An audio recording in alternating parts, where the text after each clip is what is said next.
Hello everyone and welcome back to my channel Universal English with Happy.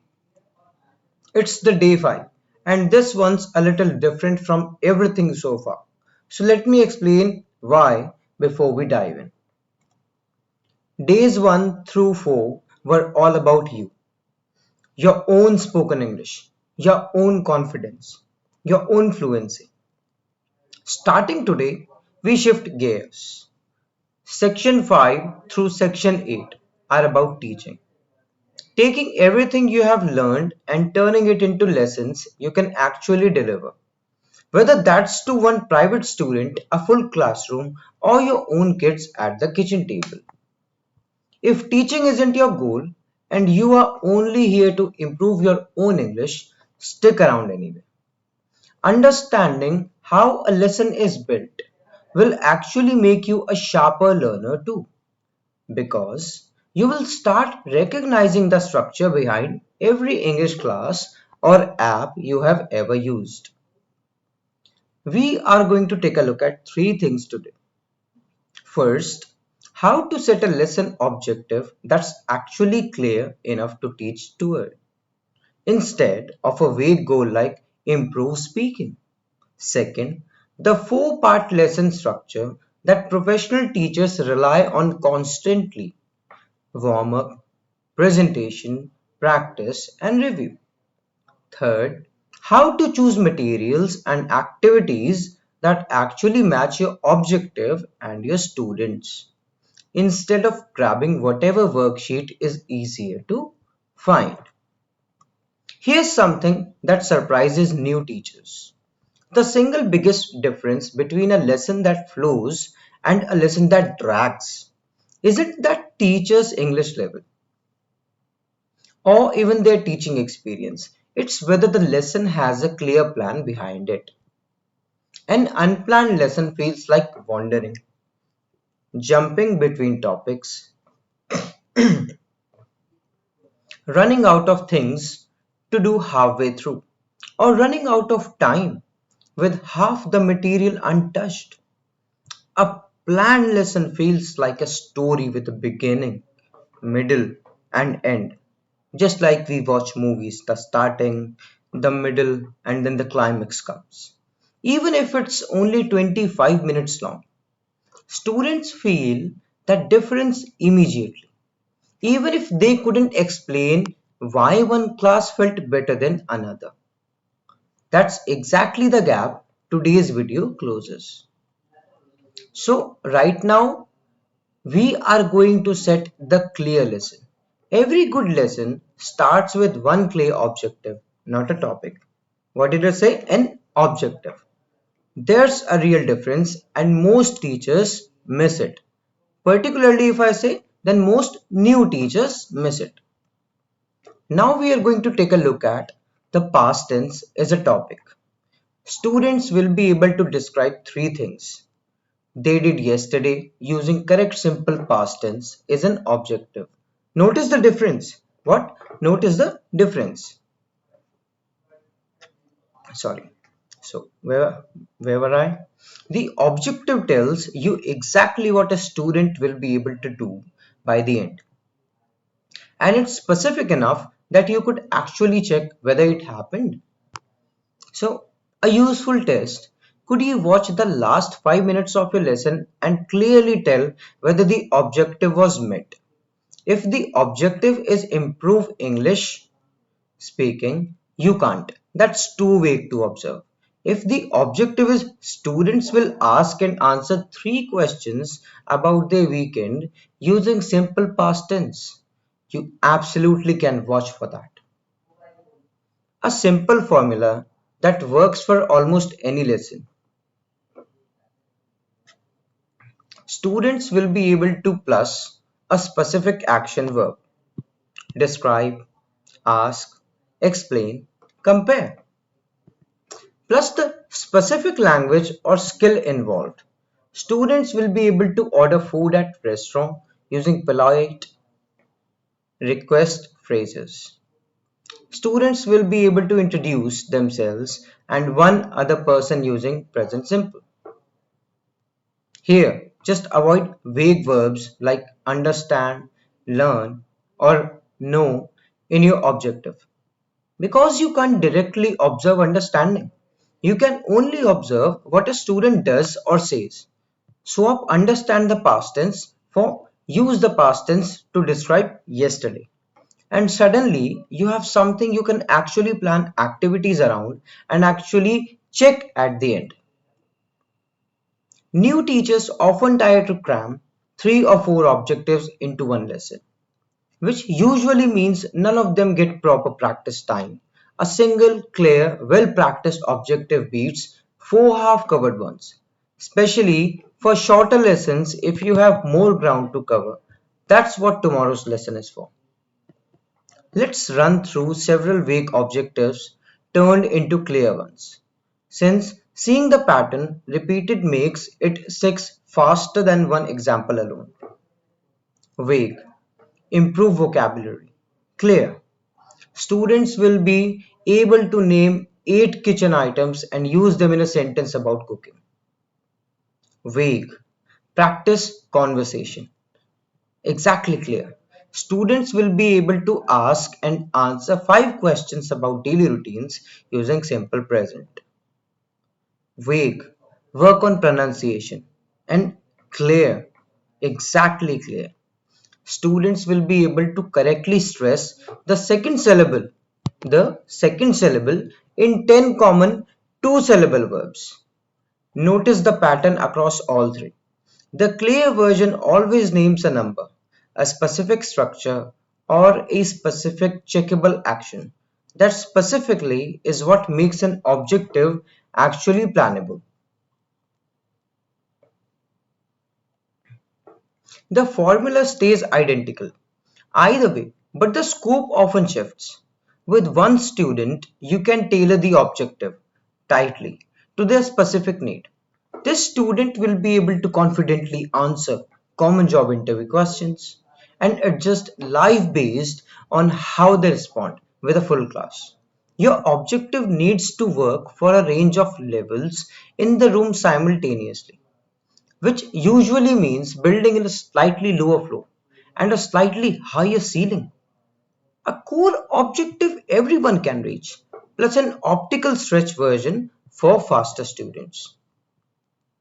Okay, so let's use this immediately. Pick any topic, ordering coffee, talking about hobbies, whatever you like. Take 30 seconds and say your lesson objective out loud using the formula. Students will be able to plus an action verb plus the specific language.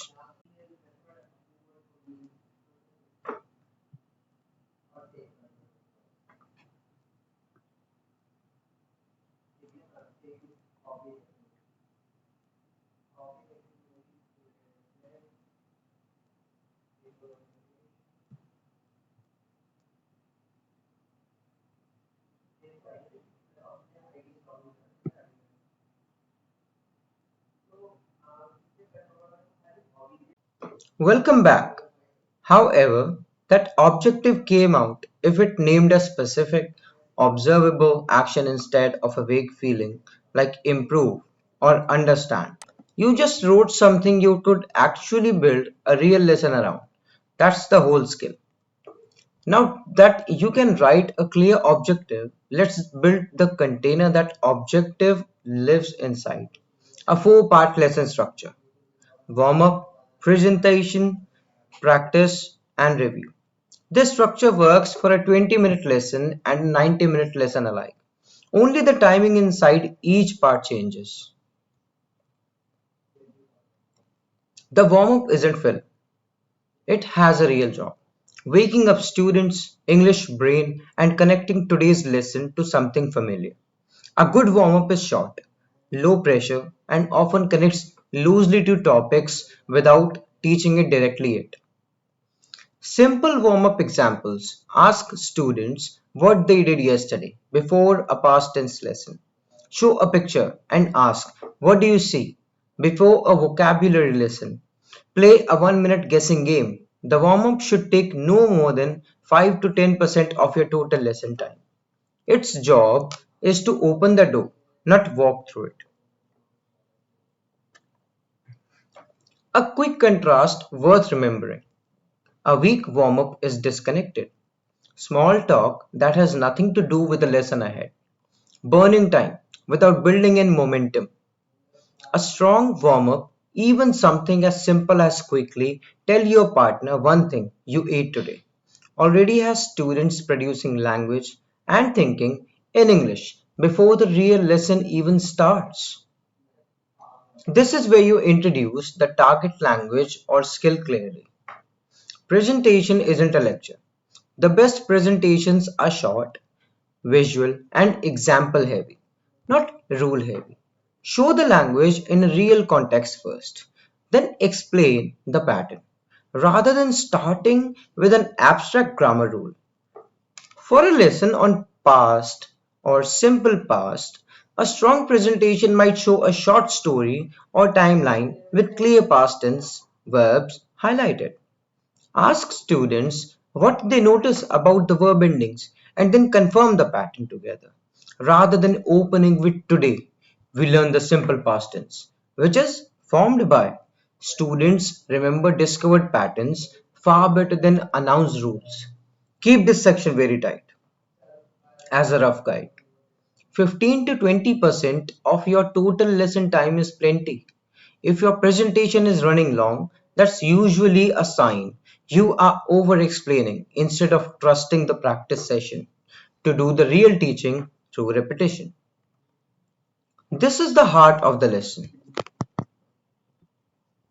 and it should take up the largest chunk of your time. Often 40 to 50%. Practice moves through two stages. Controlled practice, where students use the target language in a structured, low risky way. Fill in the blank, matching, repeating sentences, and freer speech practice. Where students use the language more independently, a role play, a short conversation, answering open questions. The mistake almost every new teacher makes is skipping straight to freer practice, expecting fluent, confident production before students have had any controlled repetition first. Always move controlled to free, never the reverse. It's the difference between a swimming lesson that starts in the shallow end versus one that starts by tossing someone into the deep end. A practical ratio to aim for. Roughly a third of your practice time in control activities, two-thirds in freer ones, assuming students are managing the control stage comfortably. If they are still struggling with the control stage, stay there longer. Moving to freer practice too early just produces confident sounding mistakes that get reinforced through repetition. The review closes the loop back to your original objective. This is often the most skipped part of a lesson, usually because time runs out, which is exactly why timing your practice section matters so much. A good review is quick. Ask students to use the target language one more time in a slightly new way and briefly recap what was covered. Before we finish, tell me one thing you did yesterday. Directly checks whether today's objective was met. This is also where you would note anything to revisit next lesson. Patterns that need more practice or that felt shaky. Review can double as a light assessment without ever feeling like a test. A simple exit question, one sentence, one answer, one quick demonstration tells you far more about whether the objective landed than asking the class. Does that make sense? Which almost always gets a polite yes, regardless of actual understanding. So, using the objective you wrote earlier, take 30 seconds and sketch out loud or on paper one quick idea for each of the four parts: warm up, presentation, practice, and review.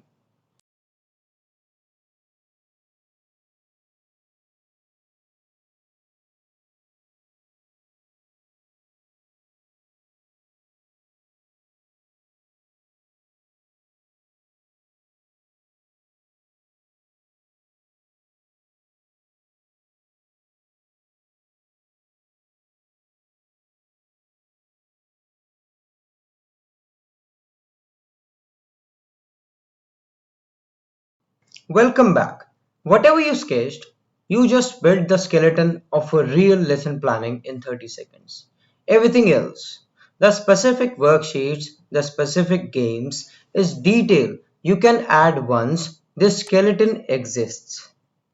Now let's talk about filling that structure with the right materials and activities. Because the same lesson structure you can be delivered brilliantly or badly, depending entirely on what you put inside it. The single biggest mistake here is choosing a fun activity first, then trying to force it to fit your objective. Flip that order. Start with your objective, then ask what activity actually gives students repeated, meaningful practice with exactly this language. A fun game that doesn't practice your target objective is entertainment, not teaching, enjoyable, but not moving your lesson forward.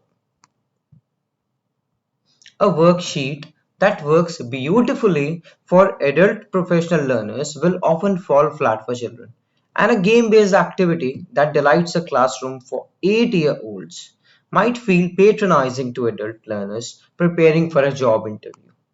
Consider your students' age, their goals, and their energy level, not just their English level. For children, shorter activities, more movement, more visual and playful elements, clear and immediate rewards. For adults, especially professional learners, real world relevance matters enormously. A lesson tied to their actual job or life situation lands far better than a generic textbook scenario. For one on one tutoring, you can move faster and adjust live, but you lose the energy and peer modeling that group activities naturally provide. So build in more of your own active participation. So we can also talk about pair work, a few reliable activity types. Do you know students practice with a partner, which multiplies speaking time dramatically compared to one student answering while the rest of the class listens. It is role play. Now, it assigns a real world scenario, ordering food, a job interview, asking for directions matched directly to your objective. Information gap. Each student has half the information and must ask questions to complete the picture, which naturally forces authentic question asking. Simple games, a quick vocabulary race, or a true false quiz works well as either a warm up or a review, rarely as your main practice activity. A couple more worth knowing: story chains, where each student adds one sentence to build a group story. Work well with for practicing sequencing and past tense together. Error correction rounds, where you write a simple sentences with mistakes on the board and students fix them as a group. Work nicely as a review activity. Turning correction into a low pressure group puzzle instead of individual criticism. Let's name a few mistakes that show up constantly with new teachers so you can catch them in your own planning. Over planning the presentation, under planning the practice. New teachers often spend most of their prep time perfecting how they will explain something and far less time thinking through what students will actually do with it. Flip that ratio. Your explanation should be efficient. Your practice time should be generous. No timing plan. Without rough time estimates for each of the four parts, warm up quietly eats into practice time, and review gets cut entirely when the lesson runs long. Even a rough mental estimate: 5 minutes warm up, 10 minutes presentation, 20 minutes practice, 5 minutes review protects your lesson shape. Too much teacher talking time. A lesson where the teacher talks for 80% of the time is a lecture, not a language lesson. And language lessons need students actually producing language, not just receiving it. If you notice you are doing most of the talking, that's a signal to move to practice sooner.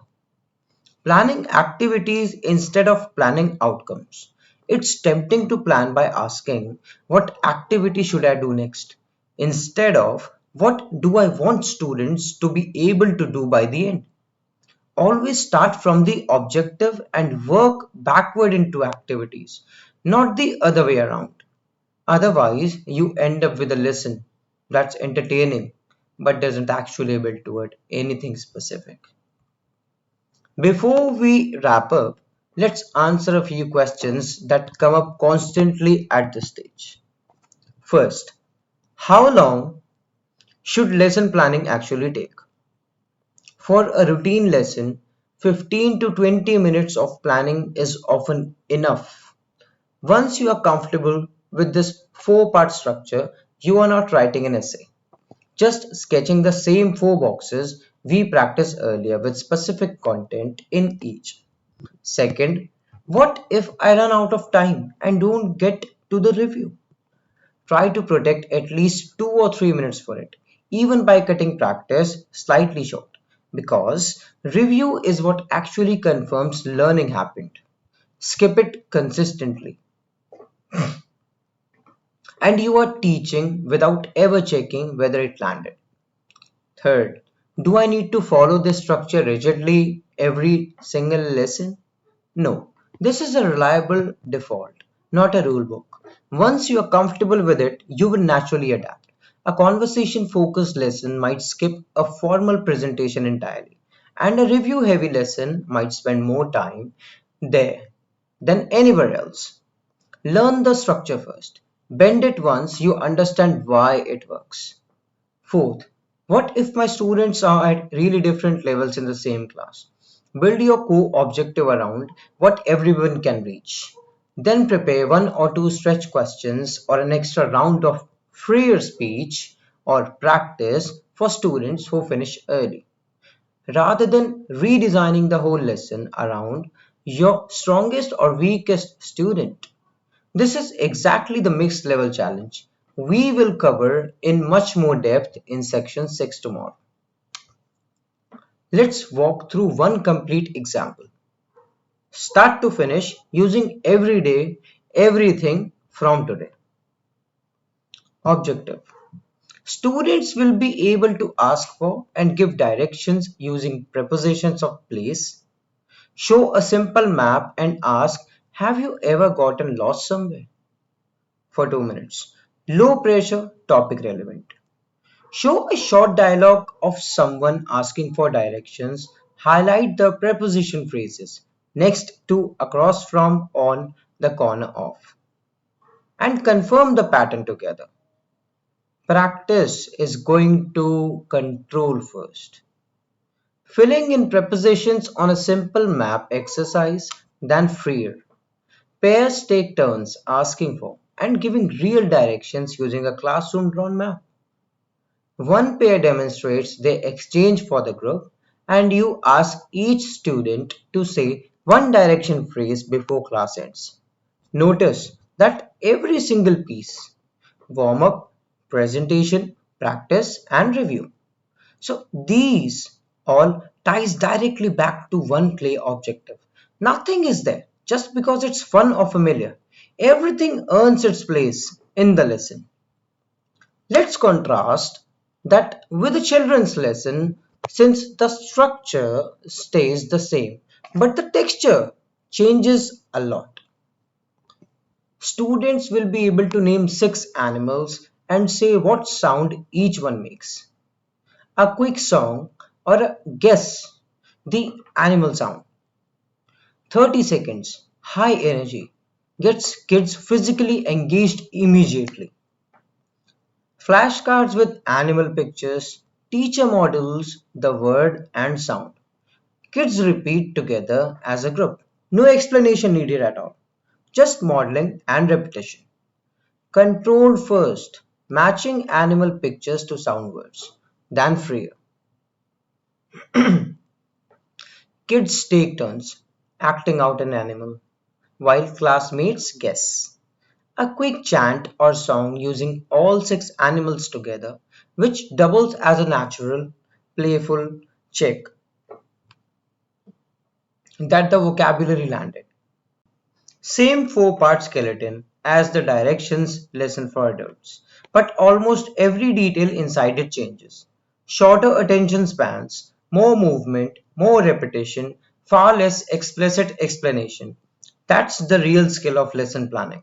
The structure is a constant you can rely on, while everything inside it flexes to fit who's actually in the room. Let's lock in today. A clear objective names a specific, observable action, not a vague feeling. Students will be able to plus a verb plus the specific language. The four-part lesson structure: warm up, presentation, practice, and review gives any lesson, long or short, a shape students can feel. And materials and activities should be chosen to match your objective and your students, not picked first and forced to fit. If today felt like a lot of structure for something that's supposed to feel natural and conversational, that's a completely fair reaction. And here is the reassurance: this structure becomes invisible while practice and with practice. Experienced teachers don't consciously think, now I am in the presentation phase during a live lesson any more than experienced driver consciously thinks about which pedal is which. The planning happens beforehand so that the delivery can feel natural and responsive in the moment. Today's structure is scaffolding for your planning, not a script for your personality in the room. And here's your homework. Write one full lesson plan using today's structure, a real objective, plus one idea for each of the four parts, for any topic you like. It doesn't need to be polished. The goal is running through the whole process once, start to finish while it's fresh.